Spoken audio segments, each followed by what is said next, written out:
The battle lines are being drawn in corporate America, and you as the employee, forget the customer, you're going to have to choose.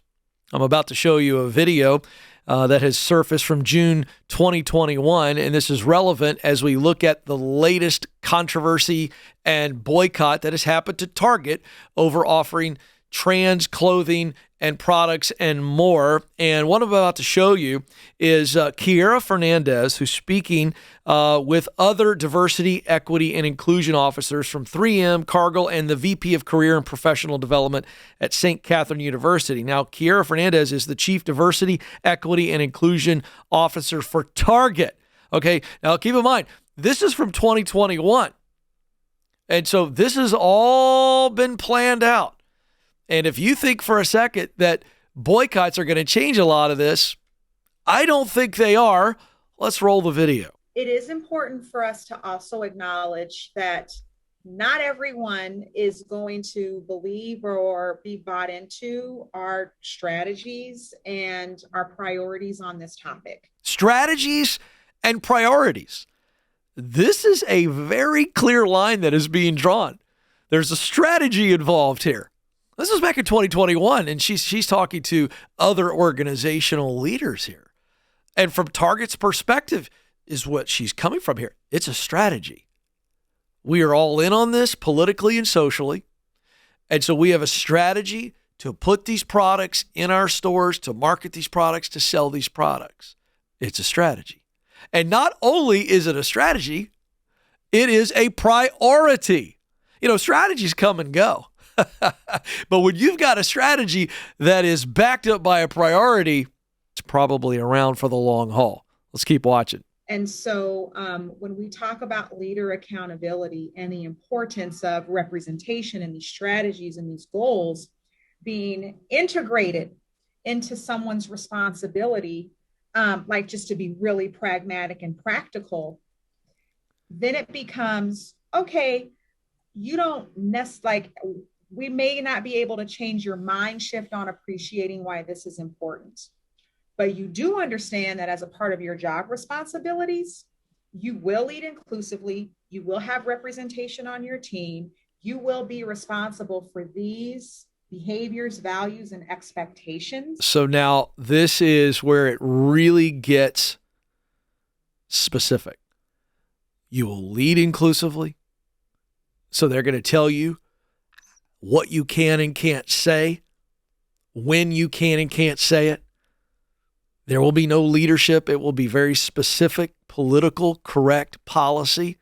And as a leader, you will have very little, if any, discretion at all on what you can say and do, when you can say and do it. And that's going to be real. And so it just lays it out. You will have no say in this. It doesn't matter what the customer says. This is how it's going to be. So all of a sudden, it's not just, well, I don't agree with this, but I could come in and do my job. No, you will do your job in a way, watch, that promotes their priorities, that executes on their strategies. You cannot escape this. The line will be drawn for you, and you will be told, this is the side of the line you've got to be on. Now, let me just say this. Whether I agree with Target's position or any other company's position on social issues and how they strategize to promote this overall messaging, it doesn't matter whether I agree with it or not, because I, as a customer, get to choose. I do. And I will tell you, it's their prerogative. Target, it's their prerogative to come up with these strategies and priorities and do whatever they want to do. It's their prerogative. But guess what? The customer has a prerogative, and you as an employee have a prerogative. But here's where I want to speak to specifically Target employees, maybe Bud Light employees that have been caught in this storm. It's a battle, make no mistake about it. Executives are making decisions to promote things that have nothing to do with their product.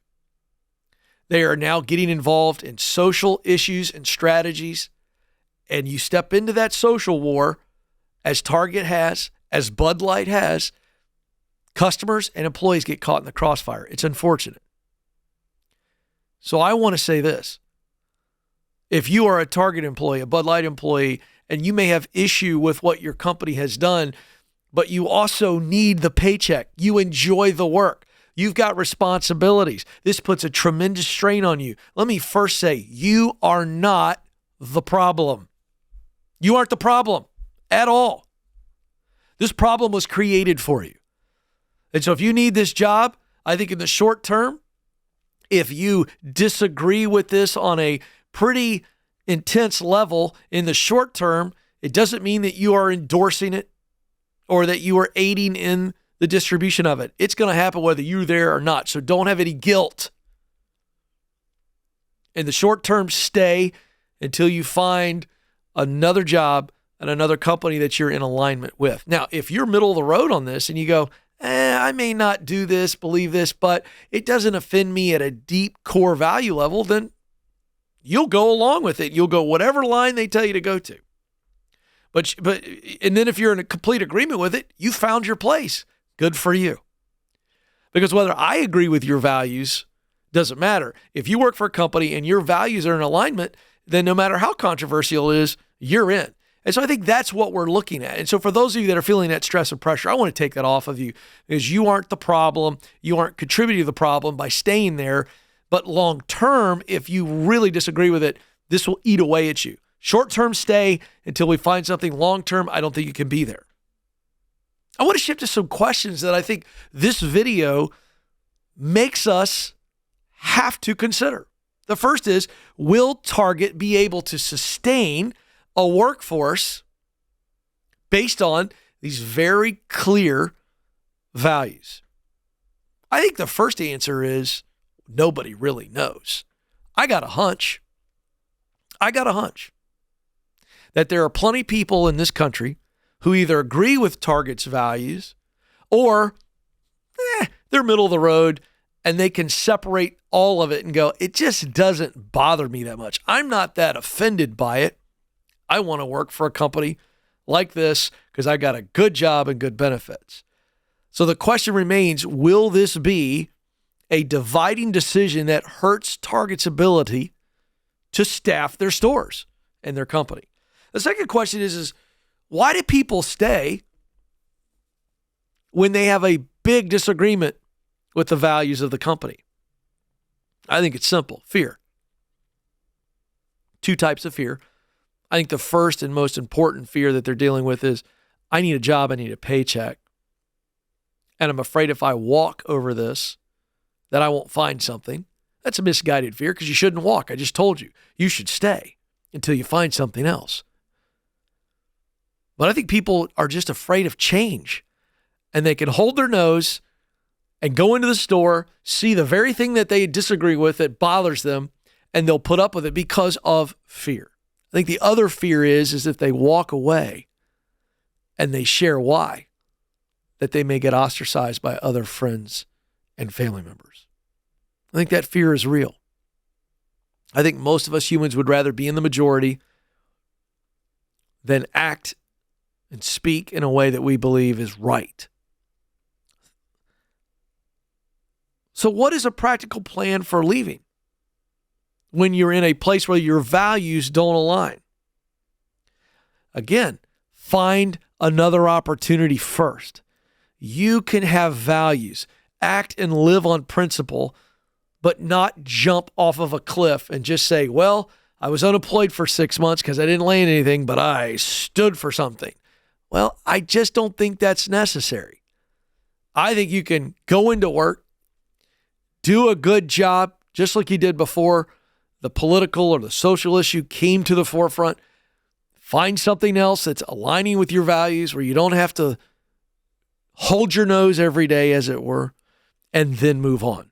There is no honor in jumping and hurting you and your family's financial future because of a political or a social issue that is so much higher up the ladder than ever your ability will be to make the change. They're not going to change it. They're not going to change. So what would I do if I were in this situation? I would make it very clear to my friends and family what my belief system is, what my position is on the issue. And if I had a real problem with it, again, I would distance myself with friends and family, and I would begin to look for an alternative place to work where I'm not being forced, now this is the key, to step over a line that I never signed up for. See, these people that work for Target, for Bud Light, they never signed up to get involved in what is now, quite frankly, the nastiest, most political issue of our day. People just want to live their lives, do a good job, and get a paycheck, and go home and hug their loved ones. They're not looking to be involved in political and social crusades. And yet, the battle is being brought to them. They're not seeking a battle. So if you didn't seek the battle, there's honor in saying, this is not my fight, and I'm walking away.